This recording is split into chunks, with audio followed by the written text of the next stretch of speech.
He called me whispering. "Grandma, Dad locked me in the basement." I thought it was a joke, the kind of overblown drama children use when they want attention. But then I heard the sound behind his voice, the hollow echo of concrete, the tremor in his breath, the click of a bolt. It was past 11, and the night had that soft weight of suburban quiet that makes even the smallest noise sound like confession.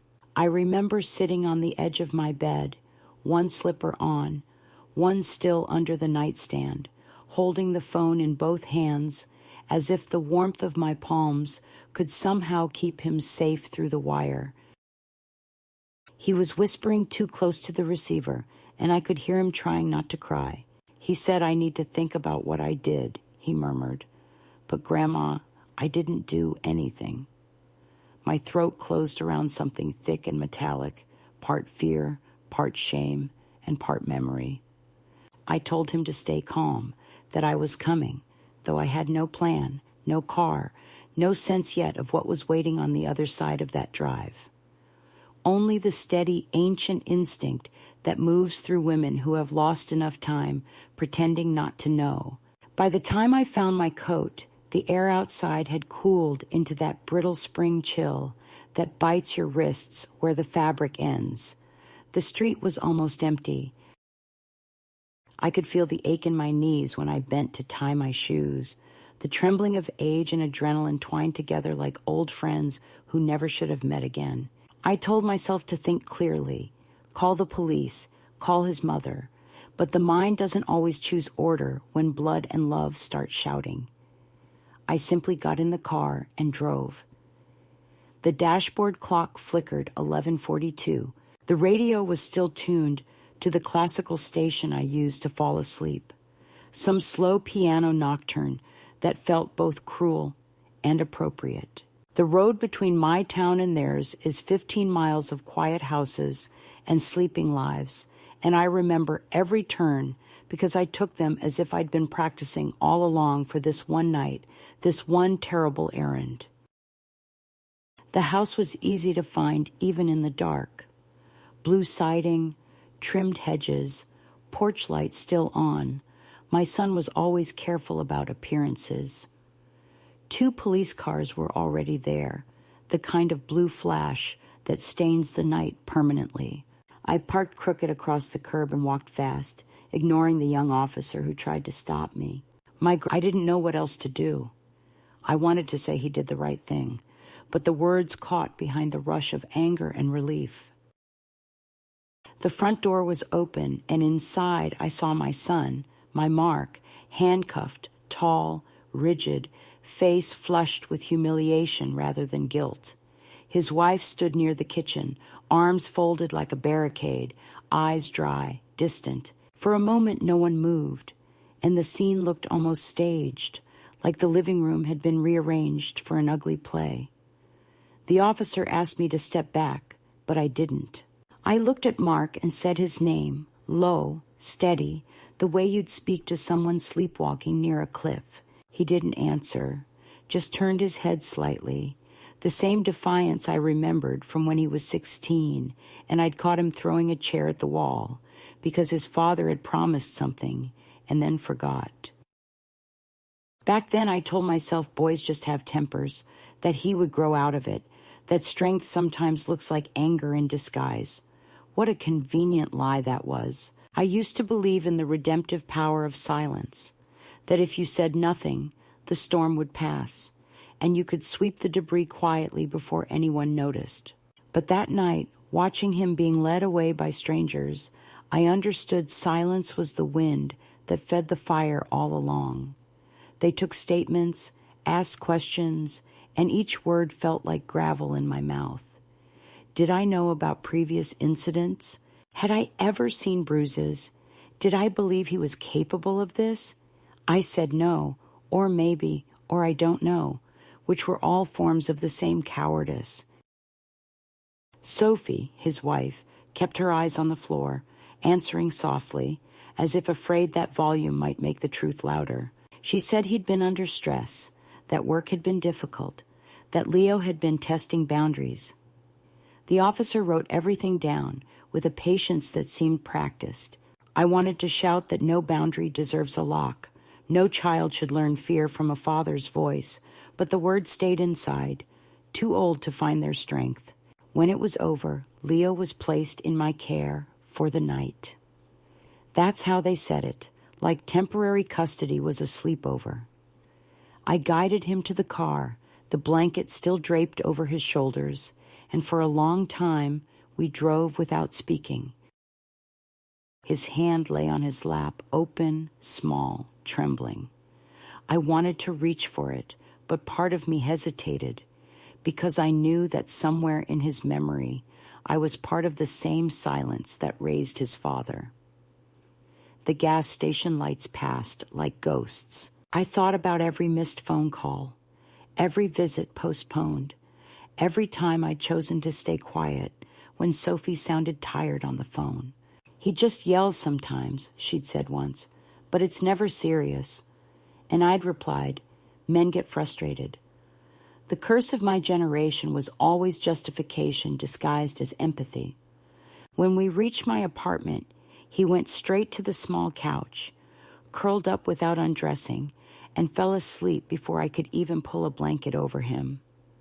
I watched him breathe, shallow, uneven, the kind of sleep that doesn't rest but hides. I sat beside him until dawn. Outside, the birds began their thin, uncertain singing, the same sound that used to wake me when Mark was a baby. I remembered standing over his crib, afraid of his stillness, touching his chest lightly just to feel it rise. He had been a beautiful child, soft-eyed, quick to laugh. How does a boy like that grow into a man who teaches fear as discipline? The question is not rhetorical. It is a wound. I had answers once: bad influence, stress, the modern world. But none of them explain the echo between generations. He was born from my silence as much as from my body. When the sun came up, the room looked different. The mess of the night retreated into morning light, and for a brief second, I imagined I could undo it all, that Leo would wake, and this would be a nightmare misfiled in memory. But then the phone rang, and the illusion broke. It was a detective, polite, detached, telling me they'd processed Mark, that he'd be released pending a hearing. He asked if I could take Leo for a few days, until social services made arrangements. His tone was professional, but underneath it, I heard the fatigue of someone who has seen too many families implode before breakfast. I thanked him, hung up, and sat there staring at the wall. On it hung a faded photo of Mark at age 8, standing in the backyard with a kite he'd made from newspaper and glue. He was laughing. The wind was catching the kite just right. His father had taken the picture 2 weeks before leaving us. That day, Mark refused to let go of the string, even when the sky darkened. "It'll fly better through the storm," he'd said. Maybe he learned too early that control feels like safety. I brewed coffee strong enough to sting. The smell filled the kitchen, sharp and grounding. Leo woke slowly, blinking, asking where his mother was. I told him she needed rest, that he was safe here. The word safe felt heavy in my mouth, like a promise I wasn't sure I could keep. He nodded, then asked quietly, "Did Dad get in trouble?" I said yes, but it wasn't the whole truth. Trouble is for broken windows and missed curfews. This was something else, something larger, like the weight of all our unsaid words finally collapsing under their own mass. I watched him spread jam on toast with the solemn focus of someone trying to rebuild normalcy piece by piece. I wanted to tell him everything would be fine, but I have lived too long to confuse comfort with honesty. When he finished eating, he asked if he could draw. I gave him paper and a pencil.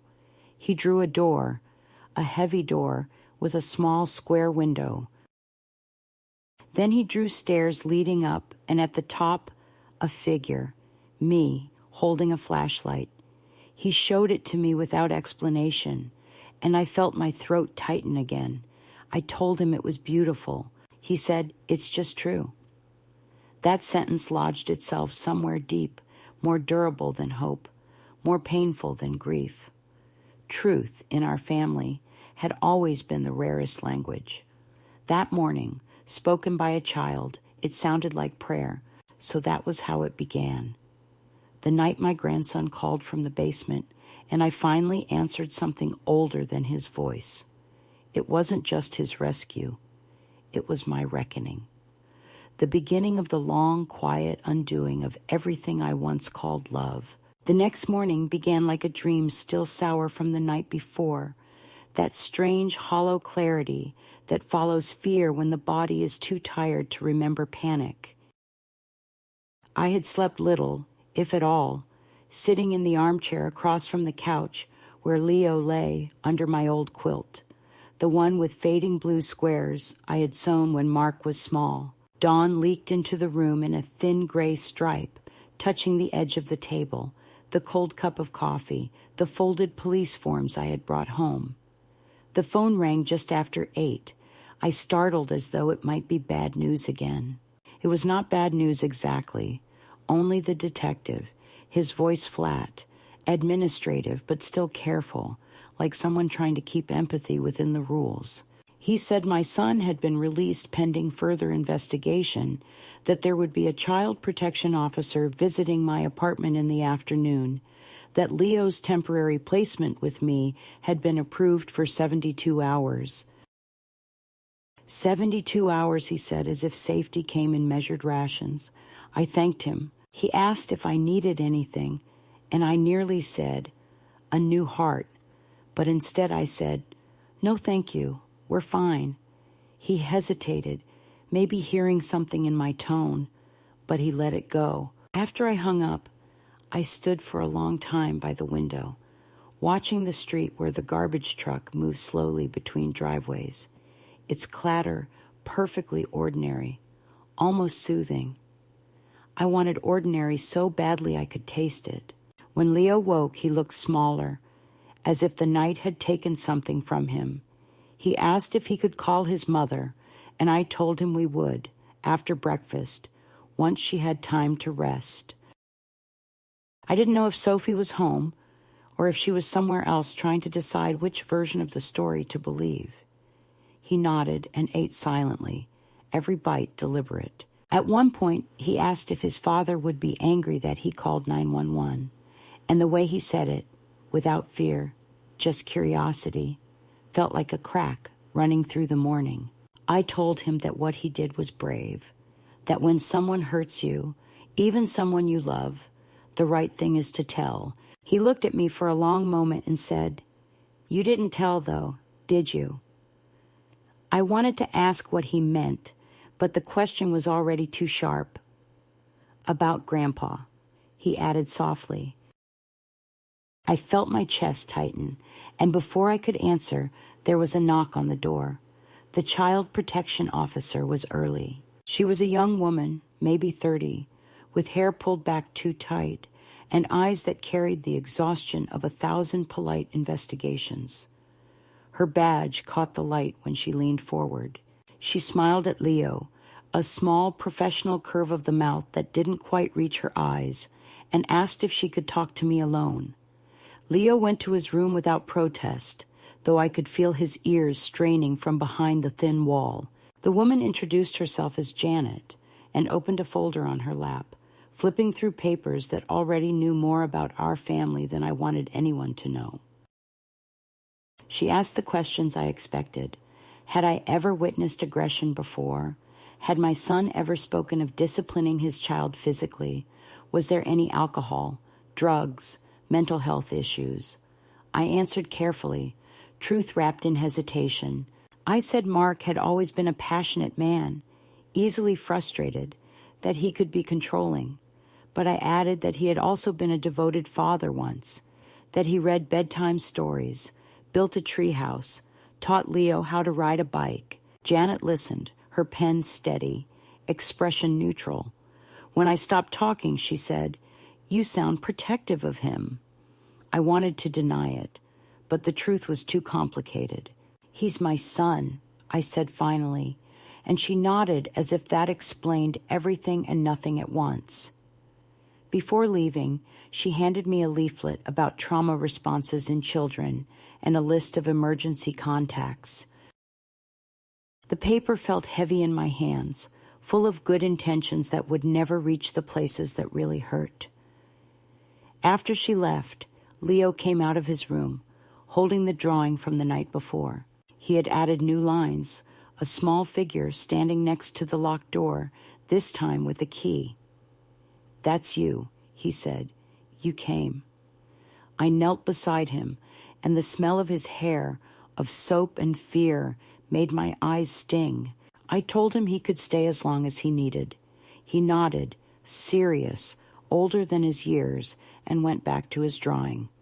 For a moment the apartment felt almost peaceful, but peace, I've learned, is only ever the pause between alarms. The phone rang again around noon. This time it was Sophie.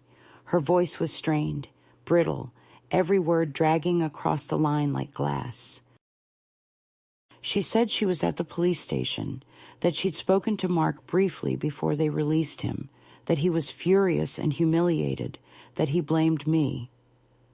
"He says you turned Leo against him," she said. "He says you told him to lie." I sat down slowly. "Sophie," I said. "Leo called because he was frightened." She was silent for a long time. Then she whispered, "You don't understand him when he's cornered." "You never did." That sentence landed heavier than she intended. I asked if she was safe. She hesitated. "He's staying with his brother for now," she said. "They're saying the police overreacted, that it was just discipline." Her voice broke then, small, tired sobs, trying not to be heard. "I didn't know what to do," she said. "I was upstairs with the baby." I told her it wasn't her fault, though part of me wondered how many times I'd said those same words to myself decades ago. Before we hung up, she said something that stayed with me. "He always said he learned how to be strong from watching you." And then the line went dead. I sat in silence for a long time after that. The room seemed to shrink around me, the air thick with echoes of arguments that had happened years before. I remembered Mark at 12, coming home from school with a bruised lip, refusing to tell who hit him. When I pressed, he shouted, "I don't need you to fight my battles," and slammed his door. I had stood outside that door, hand raised to knock, and then lowered it, deciding he needed space. That was the story of my motherhood. Raised hand, lowered hand, a lifetime of hesitations disguised as patience. And now here we were, his son behind another closed door, waiting for someone to decide which version of the story would survive the paperwork. In the afternoon, another officer came by to collect an additional statement. His uniform smelled faintly of rain and cigarettes. He was polite, but I could see he was uncomfortable in the way men often are when faced with domestic pain that refuses to stay private. He asked if I believed my son posed a continuing threat to the child. I wanted to say yes and no at the same time. Yes, because I had seen that darkness in him. No, because I had spent my whole life feeding it excuses. I finally said, "He needs help," which sounded noble but hollow. The officer nodded and wrote something down I couldn't read. Before he left, he said quietly, "You did the right thing, ma'am. A lot of families don't call until it's too late." I wanted to tell him that in our family, the problem wasn't calling too late. It was not calling at all. That evening, the television played the 6 o'clock news, the kind that repeats tragedy with background music. I muted it, unable to bear the cadence of other people's sorrows. Leo was on the floor with his toys, building a small house from mismatched blocks. He asked if we could plant something tomorrow, maybe a tree, maybe a flower. "Plants don't shout," he said simply. I told him we would. The decision felt sacred, as if planting anything might root us somewhere safer than we'd been. Later, when I tucked him into the couch again, he whispered, "Do you think Dad misses me?" I said, "Yes, but he doesn't know how to show it yet." It wasn't forgiveness, just a statement of the tragic facts. After he closed his eyes, I stood at the window again, the streetlights blooming one by one, the world pretending to be peaceful. Somewhere out there, my son was sitting in a room full of his own excuses, telling someone that his mother had turned against him. Somewhere, Sophie was probably rocking the baby, trying to convince herself this would all fade like a bad season.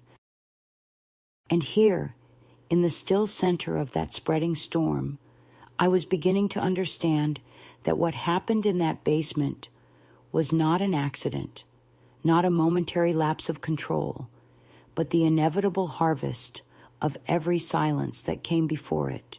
By midnight, I knew I would not sleep. I walked through the apartment, turning off lights, touching objects like anchors, the photo of Mark as a boy, the worn spine of my favorite novel, the small ceramic lamp I'd bought at a flea market when I still believed beautiful things could protect us. I sat at the table and opened a notebook. The page was blank, the kind of blank that demands truth. I began to write everything I remembered. The way Mark's father used to raise his voice, the way I'd flinch before the words even landed, the way I'd learned to apologize for things that weren't my fault. I wrote about the night Mark broke his hand punching a wall and how I told the doctor he fell. I wrote until my hand cramped and the paper trembled under my pen, and when I finished, I looked at the words and felt something shift. Not peace, not relief, but recognition. The basement door had closed decades ago. Tonight, it finally opened. The days that followed unfolded with the slow, uncanny rhythm of waiting rooms and unanswered calls, each hour stretching itself thin across my nerves until I could almost hear the ticking of time itself. Nothing truly happened, and yet everything was happening, quietly, relentlessly, like a bruise spreading beneath the skin. Leo stayed with me, sleeping on the couch, still wrapped in that quilt whose edges were beginning to fray, his drawings accumulating on my coffee table. Doors, stairs, windows half open, figures walking away. Each morning I woke before him, brewed coffee, and sat at the small kitchen table watching the city crawl into day, the sky pale as dishwater. The sound of the kettle had begun to feel like company. There were messages from Sophie, cautious and brief, mostly about logistics, about court dates and appointments with counselors, about when she might be able to visit. She always ended the same way. "He's calmer now." She never said which he she meant. I read every message twice, then put the phone face down, as though that gesture alone could protect us from what might come next. On the third morning, a letter arrived addressed to Mrs. Eleanor Fitch and Minor. The officialness of it made my stomach tighten. It was from the Department of Child Welfare, confirming a hearing date for temporary guardianship. The language was dry, unfeeling, composed by someone whose daily vocabulary included placement and removal. It stated that until further notice, Leo was to remain under my supervision, that visitation for his father would be suspended pending evaluation, that psychological assessments were recommended for all parties. Beneath the formality of those sentences lay a quiet accusation, an unspoken assumption that somewhere in our bloodline there was damage too persistent to ignore. I folded the paper carefully, placed it in the drawer where I kept unpaid bills and funeral notices, the drawer where reality went to rest, until I was strong enough to face it. Leo adapted faster than I did. Children often do. They grow roots wherever you set them if you water them with enough routine. He liked helping in the kitchen, measuring flour and sugar for pancakes, though he always asked before cracking an egg, as if permission had to be earned. He hummed while he mixed, the same tune over and over, something from a cartoon I didn't recognize. I found comfort in that sound. It was proof that he still contained a softness his father had long buried. At night, he insisted on keeping a small light on, a desk lamp I'd turned toward the wall to soften its glare. The first time I reached to turn it off after he fell asleep, he startled awake, eyes wide, breath quick, and whispered, "Please, not dark." I left the lamp on after that, the room bathed in a steady amber glow, a small defiance against the shadows that used to hold him. But the world outside our walls refused to stay quiet. One evening, the phone rang again, and I recognized Mark's number before I even looked. For a long moment, I simply stared at the screen, my hand trembling above the table. When I finally answered, his voice came through low, controlled, like a man auditioning for remorse. "Mom," he said, "you don't know the full story." I almost laughed at the absurdity of that line, the arrogance of a man who still believed he could shape truth by narrating it. He went on about misunderstandings, about how Leo had exaggerated, how Sophie had provoked him, how the police had blown everything out of proportion. Every sentence was a thread pulling at the old fabric of my loyalty.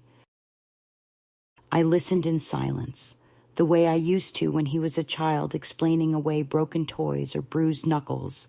When he paused, waiting for me to answer, I said only, "You locked your son in the dark." The line went quiet, then filled with the soft hiss of his breathing. "You always take other people's side," he muttered finally. "You've never believed in me." I wanted to tell him that belief had nothing to do with truth, but my throat felt thick with decades of words I had swallowed. "Don't call again tonight," I said, and hung up. My hand shook so badly afterward that I dropped the phone. It hit the floor with a sound far louder than it should have been. After that, the calls came less often, but the tension remained like static in the air.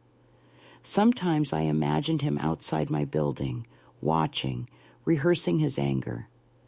I checked the locks more than once before bed, something I hadn't done in years. Sophie sent me an email apologizing for Mark's behavior and asking me not to provoke him further. "He feels betrayed," she wrote. "If you could just stay neutral, maybe we can fix this quietly."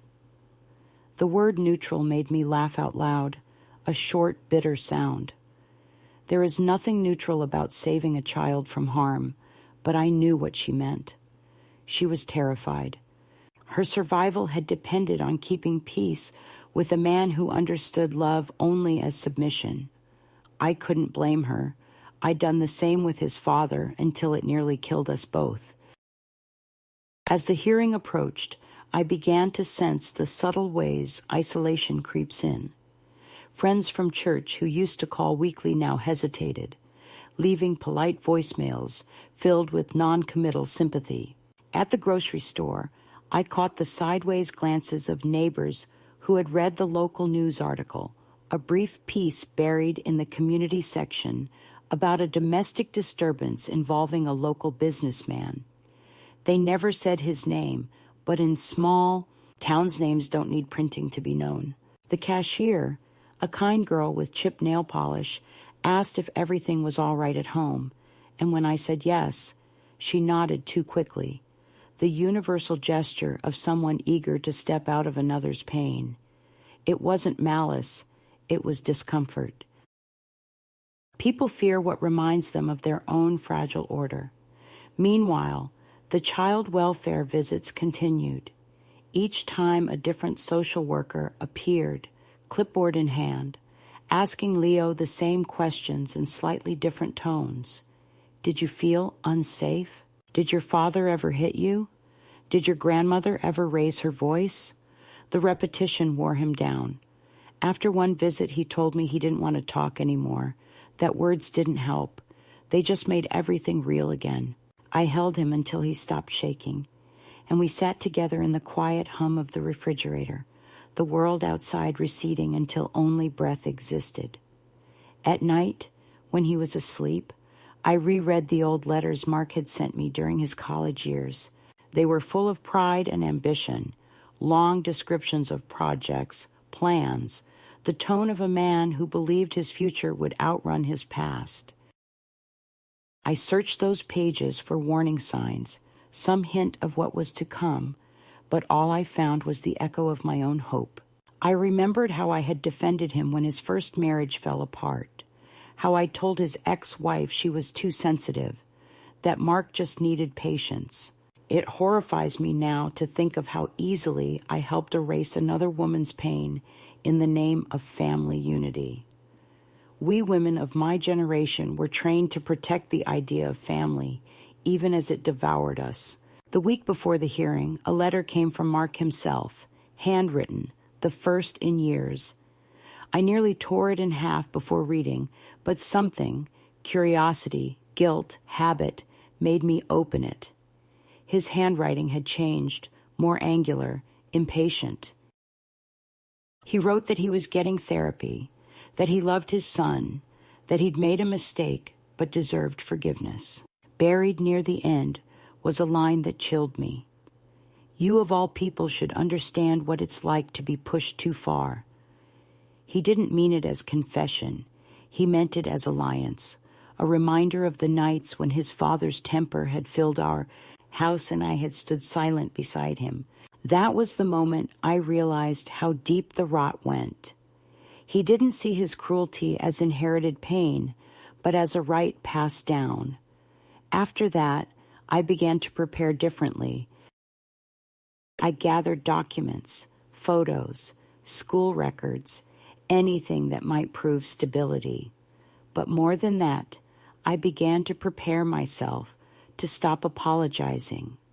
When I looked in the mirror, I saw a woman older, yes, but also stripped of illusions.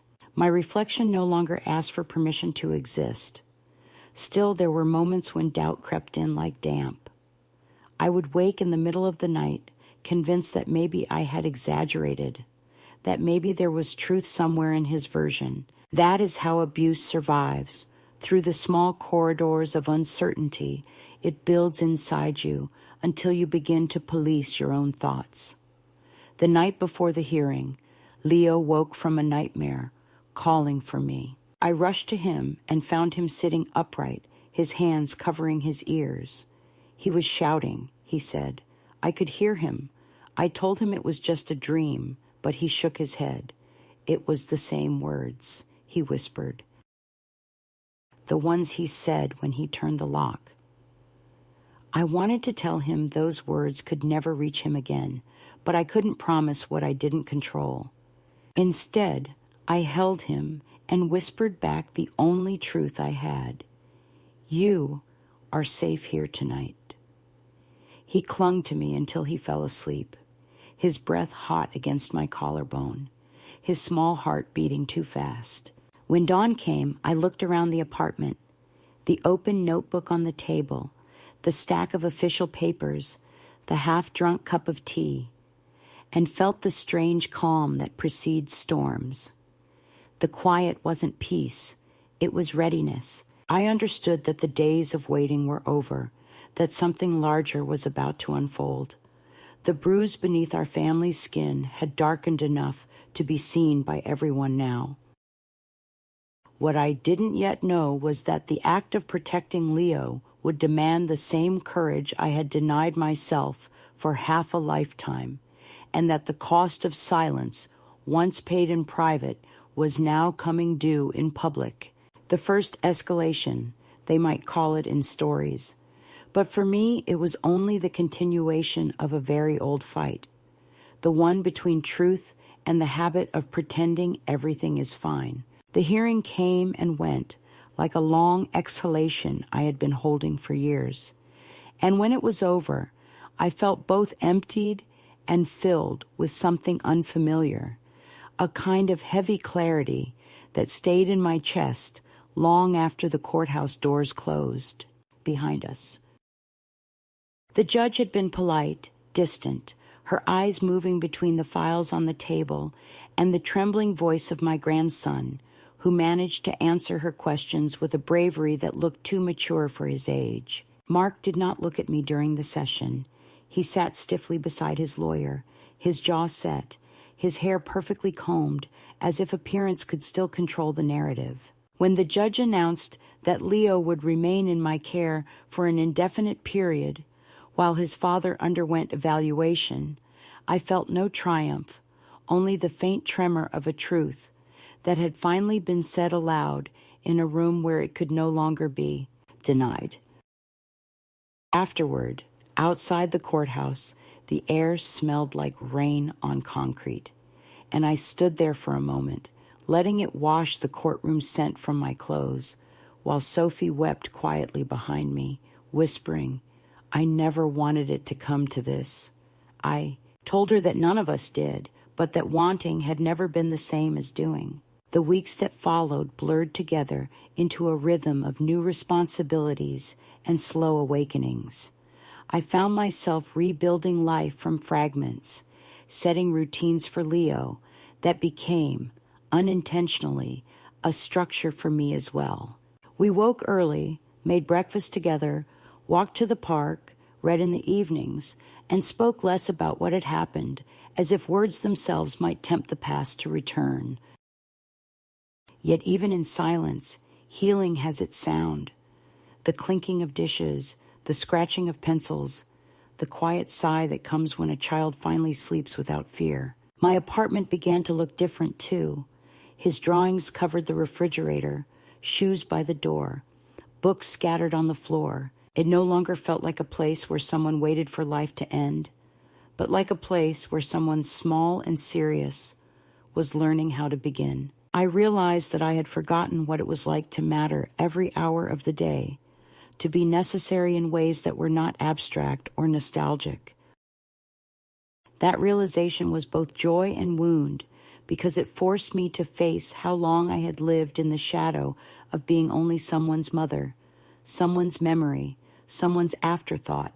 Still, there were nights when the past crept in quietly and settled beside me. Sometimes I would wake and find the house too still, the air dense with ghosts of voices long buried. In those hours, I would go to the kitchen, make tea, and write in my notebook. I wrote not as therapy, but as testimony, a private record of everything that had shaped us.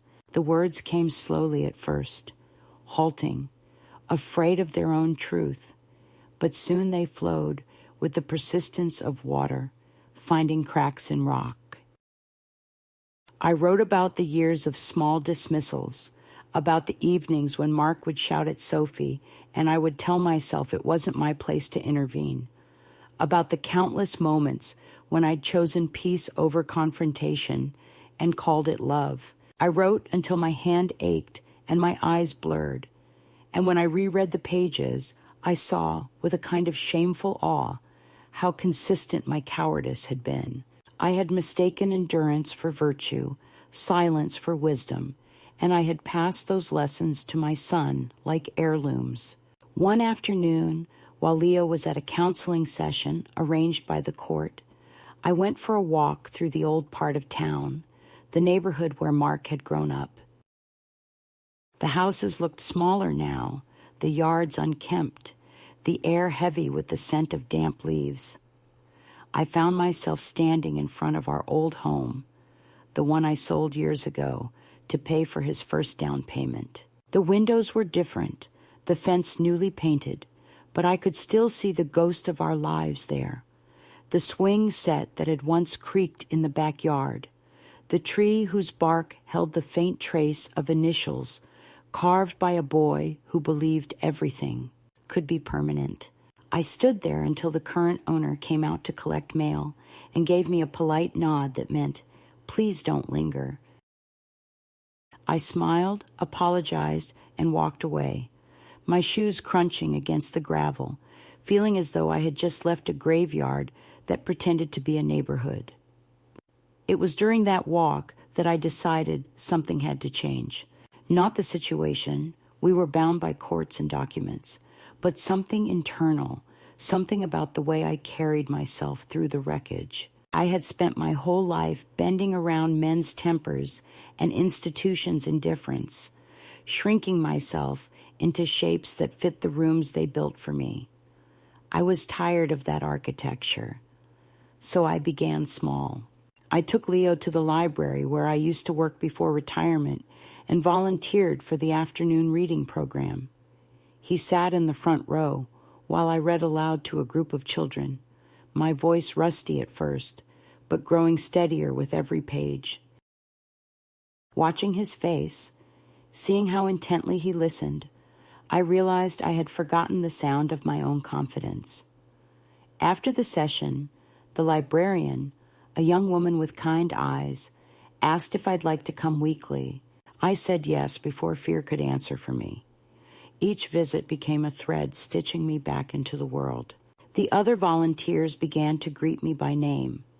Leo started helping arrange the books on the lower shelves, and I started to feel something like belonging. It wasn't dramatic. It wasn't redemption. It was simply life, unremarkable and alive. And in that ordinariness, I found the first real hint of peace. Still, the shadow of my son hung nearby, never fully leaving. He sent letters occasionally through his lawyer, each one careful, apologetic on the surface, manipulative beneath. He wrote of therapy sessions, of wanting to make amends, of missing his boy. He ended each with a sentence that felt rehearsed. "I'm learning, Mom. You should be proud." But pride was no longer something I offered like charity. I would read them once, fold them neatly, and slide them between the pages of my notebook, not as keepsakes, but as evidence. Sophie visited once, bringing the baby, pale and quiet, still smelling of milk and exhaustion. She stood awkwardly in my doorway, unsure of her welcome. We drank tea in near silence while Leo played on the floor. At one point, she whispered, "He's seeing a counselor, too. They say he's making progress." I didn't ask which he she meant, and she didn't clarify. When she left, she hugged me tightly, the kind of hug that carries apology and surrender all at once. After the door closed, I stood for a long time, feeling the imprint of her arms, the warmth fading into the cool air. I realized then that forgiveness, if it ever came, would not be a single act, but a long, quiet discipline, like watering a plant you're not sure is still alive. As summer turned to early autumn, the leaves began to scatter across the park, and Leo started school again, under a temporary enrollment. He was nervous the first day, clinging to my sleeve like he did when he was smaller, and I promised I would be there at pickup. Watching him walk through the school gates, backpack bouncing, I felt the kind of ache that is equal parts fear and pride. For years, I had measured my worth by how well I endured pain. Now I was beginning to measure it by how gently I could let someone go. On the walk back home, the wind carried the faint smell of rain, and for the first time in decades, I tilted my face upward and didn't flinch. That evening, as I tucked Leo into bed, he asked if we could say goodnight with the lamp off, just to try. I hesitated, then nodded. The darkness came softly, not the heavy kind that suffocates, but the quiet kind that feels like a blanket. He didn't stir, didn't panic. He simply whispered, "I think I'm okay now." I sat there long after his breathing evened, watching the outline of his face fade into shadow. The silence felt sacred. I understood that this was the turning point, not the courthouse decision, not the letters or apologies, but this moment of stillness in which a child learned to sleep without fear, and a woman who had spent her life apologizing finally allowed herself to breathe. Later that night, I opened my notebook again and wrote a single line. The story is changing shape, and for the first time, I believed it. The pages that followed were different from the earlier ones. They spoke not of blame or shame, but of beginnings. I wrote about the smell of pancakes, the sound of library laughter, the sight of Leo's steady hands arranging crayons by color. I wrote about myself in the present tense, something I hadn't done in decades. When I closed the book, the world outside seemed quieter, not because it was fixed, but because I had stopped waiting for someone else to fix it. That night, I dreamed of an open door, sunlight spilling through, and when I woke, I didn't reach for the lamp. I let the dawn find me instead. The first call came just as winter began to settle over the town, the kind of morning when breath fogs against the kitchen window, and even the refrigerator hum sounds louder than it should. I had just poured coffee and was buttering toast when the phone rang with a number I didn't recognize. At first, I almost let it go to voicemail, thinking it might be another reminder about the community reading program or a survey. But something about the cadence of the ring made me reach for it. A young man's voice, polite but professional, introduced himself as a representative from the local news outlet. He said they were preparing a feature about family justice cases and that my son's name had appeared in the court record summary. He wanted a comment. For a second, the words didn't make sense. Then I understood what he meant, and something in my chest tightened like an old hinge. I told him I had nothing to say and asked him not to contact me again. He apologized quickly, his tone awkward, perhaps even embarrassed. But when I hung up, the damage was already done. That single call carried the weight of every whisper that was about to ripple through our small world. By the end of the week, the story appeared online, buried on the local page beneath an article about a fundraiser and another about road repairs. It wasn't long, just 3 paragraphs, but the headline was enough to pierce whatever illusion of anonymity we still had. Local businessman under investigation in child safety case. They didn't mention Leo's name, but they did mention custody, transferred to maternal relative, and that was enough for anyone who wanted to guess. When I saw it, I sat at the table in the early light, reading the sentences again and again as if repetition could dull the sting. Mark's reputation had been his armor for so long. He'd built a life on careful appearances, the good neighbor, the diligent father, the successful man. She stood in the doorway, holding a manila envelope, and her fingers trembled when she offered it to me. Inside were legal documents, petitions, statements, revisions, the language of counterattack. He's trying to regain visitation rights, she said quietly. His lawyer says the article was defamation. They're using it as proof that you and I are conspiring against him. I stared at the pages, feeling that same tired heat behind my ribs that comes whenever the past refuses to stay buried.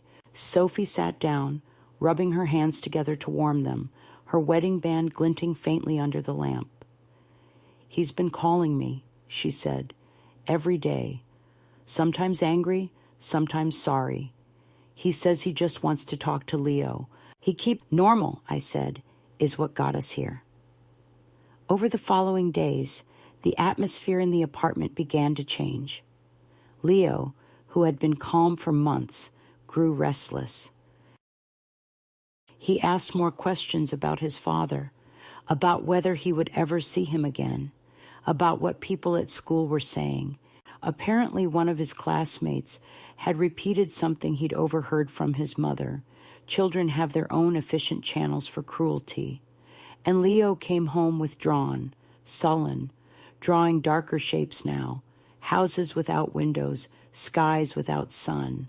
I tried to reassure him, but there's only so much comfort truth can offer when it involves the people you love most. One night he asked, "Do you hate him?"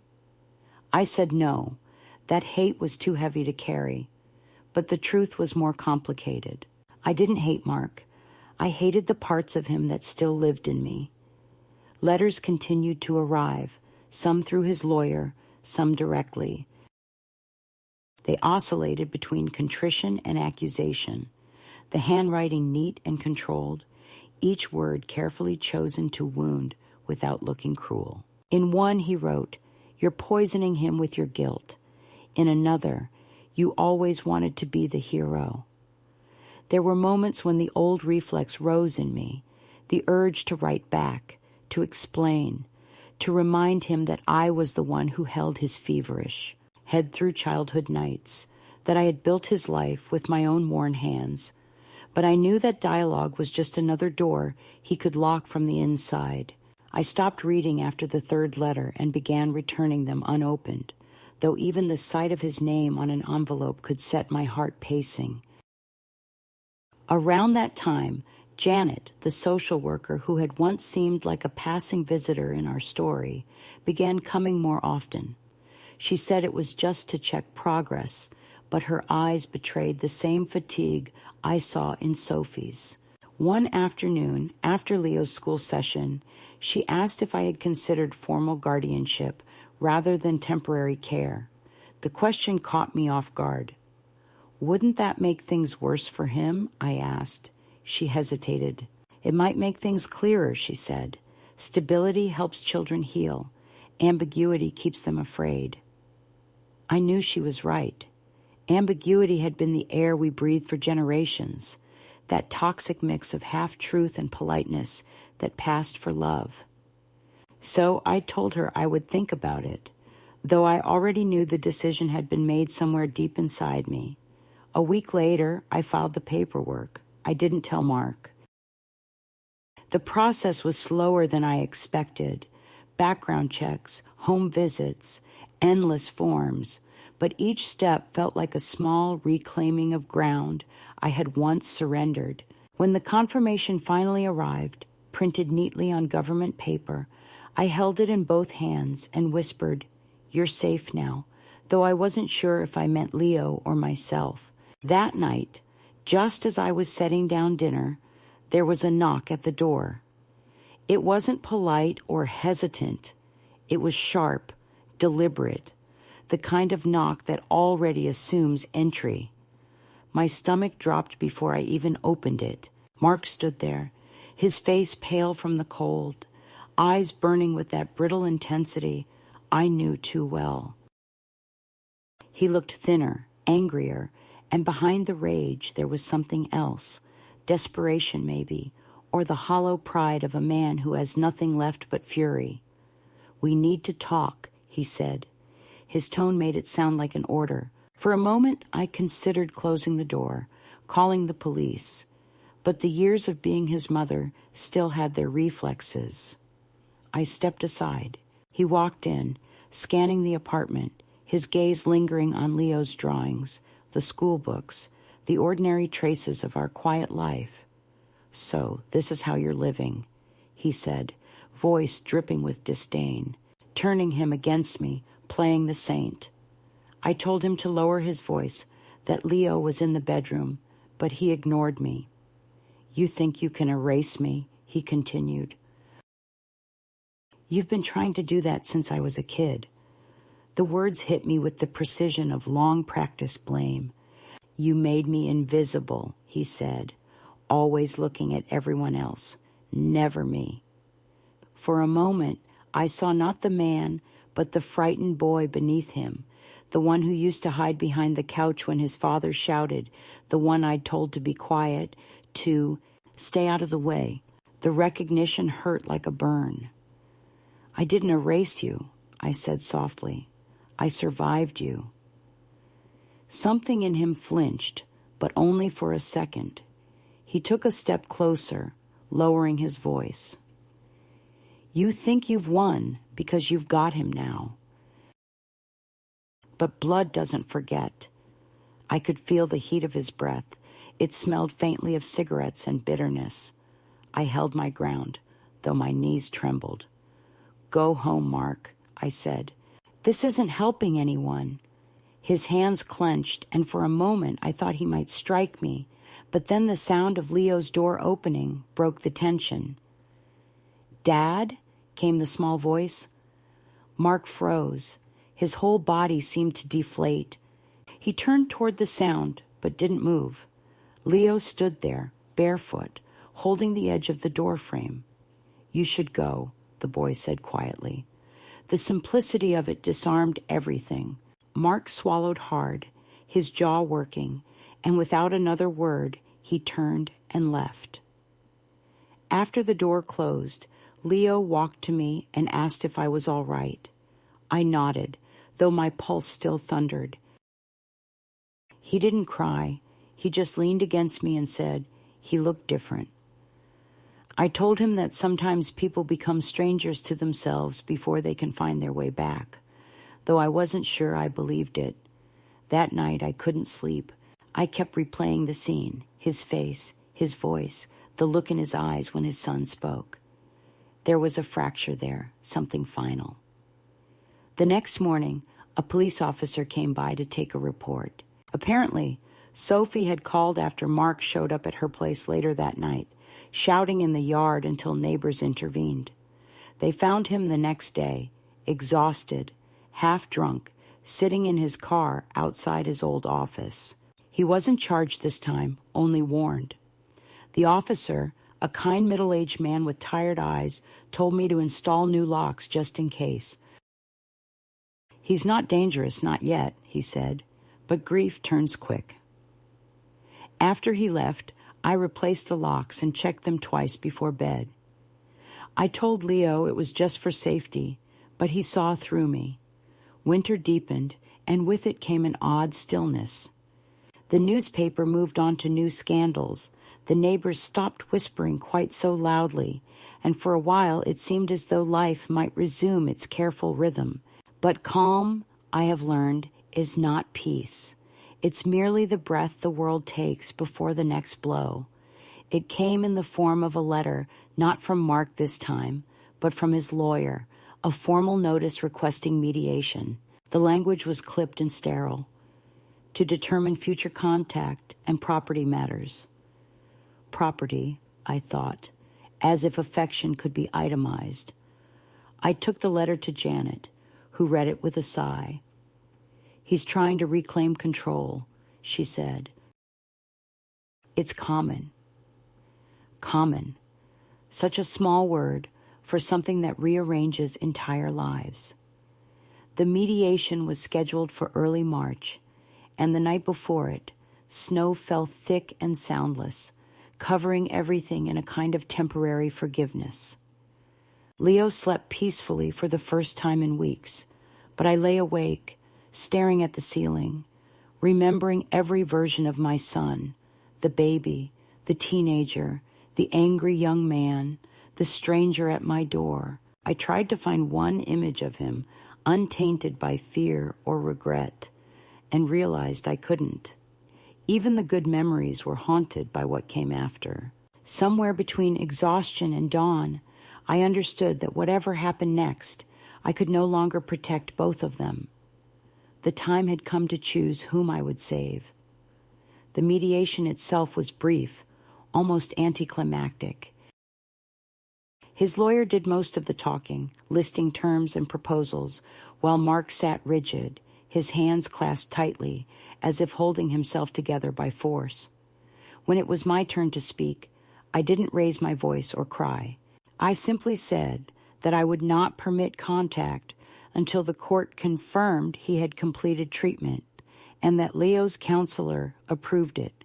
The lawyer objected, spoke of parental rights, but the mediator, a patient woman with steel gray hair, silenced him gently. "Rights are not the same as readiness," she said. I caught her eye for a second, and something in that look told me she understood more than her position allowed her to say. When I left the building, the air was sharp with cold, and the snow underfoot made a sound like paper tearing. I walked slowly, each breath visible, feeling both fragile and fierce. For the first time in months, I did not look over my shoulder.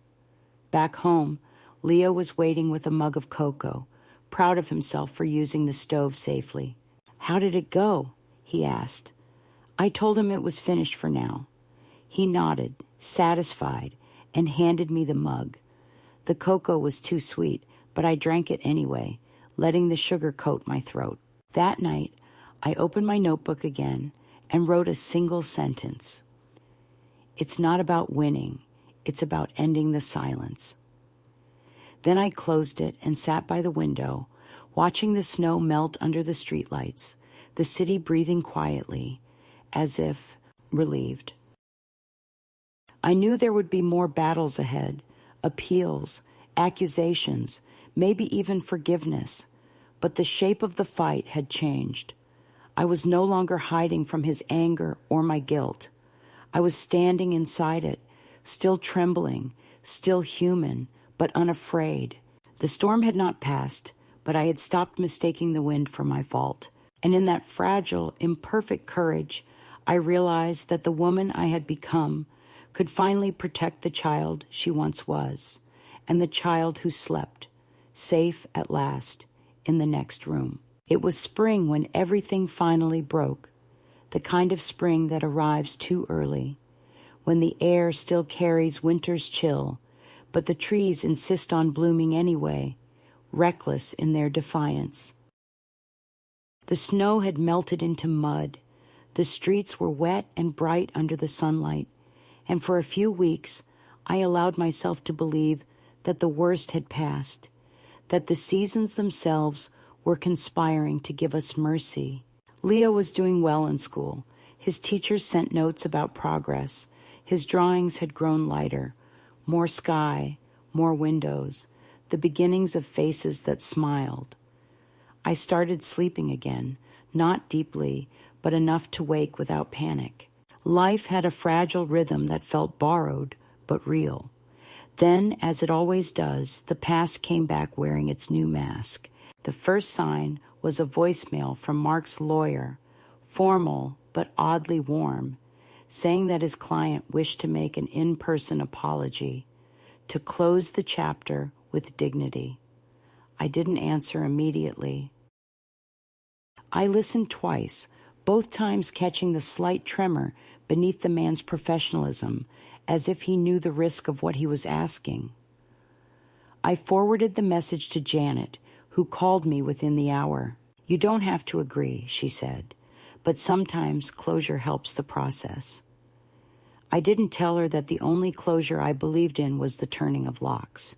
Still, I agreed to the meeting, not out of forgiveness, but out of the exhausted curiosity that comes after years of avoiding confrontation.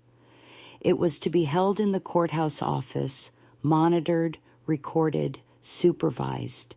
There was no danger, or so they said. The morning of the meeting, I wore the same gray coat I had worn the day Leo came to live with me. The courthouse smelled of disinfectant and paper, the same bureaucratic sterility that drains everything human from tragedy. They led me into a small room with a table and 2 chairs. A recording device sat between us like an altar. When Mark, his suit hung loose, his eyes were bloodshot, and when he saw me, something flickered there. Hatred, yes, but also hunger, the need to be seen. For a long moment, neither of us spoke. The social worker, seated in the corner, nodded gently to begin. He started first, his voice hoarse, rehearsed, every word chosen for effect. He spoke about misunderstanding, about regret, about how therapy had taught him to reframe his anger. I listened, hands folded on the table, watching the vein in his neck pulse with each practiced sentence. Then, without warning, he shifted tone. You've always wanted me to be broken, he said, his voice low but sharp. Ever since I was a kid, you needed me to fail so you could play the martyr. The room went still. The social worker opened her mouth but didn't interrupt. He leaned forward, the old arrogance returning like a second heartbeat. You talk about protecting Leo, but this isn't about him. It's about you finally punishing me for what Dad did. For the first time, I felt no fear, only a deep, weary clarity. I looked at him and saw not the man who had hurt his son, but the boy who had learned cruelty as language, the boy who had watched me apologize for pain that wasn't mine. No, Mark, I said quietly. This is about ending it. My voice surprised me. It didn't shake. You call it punishment, but it's mercy. Because if I keep pretending you didn't do what you did, then none of us get to live. He stared at me as though I had spoken in another language. You've turned my son against me, he whispered. You're destroying our family. I met his gaze and said, our family destroyed itself the first time I told a child to keep quiet. Something in him broke then, not loudly, not visibly, but inwardly, like a rope snapping. He pushed his chair back abruptly, the legs scraping against the floor. The social worker stood, her voice calm but firm, asking him to sit down. He didn't. For a moment, I thought he might walk out, that this would end as all our confrontations had, with absence. But instead, he said something I will never forget. You think you've won because you have the law, he said, but you'll see. Blood remembers. Then he turned, slammed the door, and was gone. The social worker looked at me, her face pale. Do you want to file a restraining order? She asked. I nodded. There was no drama in the decision, no satisfaction, only inevitability. The paperwork took an hour. My signature looked unfamiliar on the forms, smaller, more deliberate. By the time I stepped outside, the sun had already begun to set, the light turning the courthouse windows into fire. I walked home slowly, the air thick with that early spring chill that smells like thawing earth and old promises. That night, I told Leo only that his father was taking more time to heal, that we wouldn't be seeing him for a while. He didn't ask questions, he just nodded, perhaps already wise enough to know that some truths come without explanations. He had been building a small wooden birdhouse in school, and he showed it to me proudly, a crooked little thing with paint smudged along the sides. The roof leaks, he said, but it's still a house. I smiled, and for the first time in years, the smile didn't hurt. A few weeks later, the police called. Mark had been involved in a minor car accident. No one hurt, just a collision caused by inattention, but they found alcohol in his system. He would spend a short time in rehabilitation, they said, part of his parole agreement. I thanked the officer, hung up, and sat down at the table where sunlight pooled in the cracks of the wood. I didn't cry. I didn't even feel shock. It was as if every part of me had already rehearsed this moment. I wrote his name on a piece of paper and then crossed it out, not as rejection, but as release. The next morning, I took Leo to the park. The air smelled of damp grass and lilacs. Children were playing on the swings, mothers chatting nearby. And for once, I didn't feel the invisible barrier that usually separates those who have lived through shame from those who still live inside denial. I spread a blanket under the oak tree, and Leo lay down beside me, tracing clouds with his finger. Do you think he'll get better? He asked suddenly. I thought carefully before answering. Maybe, I said, but getting better isn't the same as coming back. He seemed to accept that.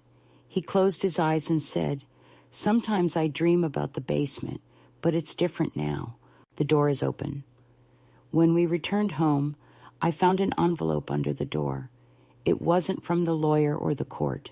The handwriting was messy, hurried, marks. Inside, only one page. It said, I don't know how to be anyone else. Tell him I tried. There was no address, no signature. I folded it slowly and placed it between the pages of my notebook, among all the other records of what we had survived. I didn't show it to Leo. Some truths, I decided, could wait until he was strong enough to carry them without breaking. Days passed, then weeks. The restraining order became routine, another document in the drawer with birth certificates and bills. The silence he left behind was different this time, not tense, not waiting to explode, but wide and echoing, like a house after a storm. I filled it with small things, baking bread, tending to a few potted plants, volunteering at the library. Life shrank to its essential parts, but it was enough. Sometimes, late at night, I would hear Leo breathing in his room and feel a calm so deep it almost frightened me. Peace, I've learned, isn't loud. It's the absence of needing to defend yourself. Then one afternoon, I received a call from Sophie. Her voice was trembling, not from fear, but something close to relief. "He's leaving town," she said. "He got a job in another state. He says it's a fresh start." I thanked her, though gratitude felt strange for something so bitter. After we hung up, I went to Leo's room and found him sitting by the window, reading. I told him the news, and he nodded, looking out at the street. "Maybe that's good," he said. "Maybe he needs a new sky." I stood behind him, resting my hand on his shoulder, feeling the steady rhythm of his breathing. "Yes," I said, "maybe we all did." That evening, as twilight settled, I opened the window to let the cool air in. The world outside was soft with the sounds of night, distant traffic, a dog barking, the faint hum of life continuing without our permission. I lit a candle on the table, not as a prayer, not as mourning, but as a marker. Here we are, still standing, still choosing light. I looked at the flame and thought of all the doors I had once closed to survive, and how, in the end, survival had required opening just one. I didn't know if Mark would ever write again, or if someday Leo would want to see him, but I knew that whatever happened, the story had already changed its shape. The cycle had been broken, not by law or punishment, but by the simple act of a woman finally saying, "Enough." That word was not vengeance, it was birth. And as I blew out the candle and watched the smoke curl upward, I understood that the climax of my life was not the courtroom or the confrontation, but this, the quiet certainty that my silence would never again be mistaken for love. The summer after he left was the first one that felt like a real season again. Not a stretch of time to be endured, but a pulse, an unfolding of hours that didn't demand vigilance. The days came warm and slow, and sometimes, when I woke before sunrise, I would sit by the open window and listen to the birds beginning their secret conversations in the half-light. There was peace in the way sound returned to the world, in the way silence no longer pressed against the walls. The apartment had grown different in subtle ways. A row of plants on the sill that Leo watered each morning, the scent of soap and pencil shavings, the gentle disorder of a life that belonged to both of us. We no longer lived as survivors, but as people rebuilding something that might be called ordinary. He had stopped asking about his father every week. Sometimes months passed before the topic even surfaced. When he did mention him, it was with the cautious tone of someone handling a fragile artifact. He seemed to understand that remembering didn't mean returning. One evening, near the end of August, he came home from the park with a small bird cupped in his hands, its wing bent at an angle that made my stomach tighten. He said it had flown into a fence. We placed it gently in a box with soft cloth, and he sat beside it for hours, whispering. The bird survived the night and was gone by morning, the window screen slightly pushed aside. "It figured out the way," he said, smiling faintly. It was then that I realized he had begun to speak the language of healing, the quiet acceptance that comes not from forgetting pain, but from outliving it. That afternoon, I went to my desk and took out my notebook, the one that had become a record of everything I couldn't say aloud. I turned to the first page, where the words were shaky, full of anger and confession, and I began to read. There were parts that still burned, sentences that carried the raw weight of blame, but as I went on, the rhythm changed. The writing grew calmer, the voice softer, and by the last page, it no longer sounded like a wound. It sounded like a woman returning to herself. I closed the book and understood it was finished. In September, Leo started a new school. The morning of his first day, he stood taller, his shoulders straight, his shoes clean, his face bright with the kind of pride children wear when they believe the world might finally recognize them. On the way there, he reached for my hand, not because he needed guidance, but because habit still lingered between us like a familiar song. When we reached the gates, he turned and said, "You can go now, Grandma. I know the way." I wanted to hold on a moment longer, but I didn't. I watched him walk into the crowd, the sunlight catching his hair, until he disappeared inside. The emptiness that followed was not sorrow, it was space, the kind that life leaves behind when it expands. In the afternoons, I began volunteering at the library full-time. The new librarian, the one with the calm voice and bright scarves, asked if I would lead a group for older women who wanted to write their stories. At first, I hesitated, unsure if I could bear listening to so many different versions of pain. But I said yes. The first session was awkward. We sat in a circle of folding chairs, each woman clutching a notebook like a shield. The stories that emerged were quiet but immense. Tales of lost children, of love that turned to duty, of strength mistaken for stubbornness. One woman said, "I didn't know it counted as violence until years later." Another whispered, "I thought silence was my job." I told them that sometimes survival doesn't look like victory. It looks like persistence, like washing dishes after the worst. Night of your life. They nodded, and we kept writing. In those sessions, I saw my reflection in all of them, and for the first time, the reflection didn't frighten me. It felt like belonging. Letters from Sophie arrived occasionally. She wrote that the baby was walking, that she was working part-time, that she hoped one day Leo and his half-brother could meet. She said Mark had moved again, farther this time, and that his calls were less frequent. He said it wasn't forgiveness, not exactly, but it was the closest thing to grace I had left. As the months slipped into autumn, I noticed how my body began to slow. The small aches in my hands, the way stairs seemed longer than before. But there was gentleness in the slowness. I no longer felt the urgency to fix everything, to justify my existence through usefulness.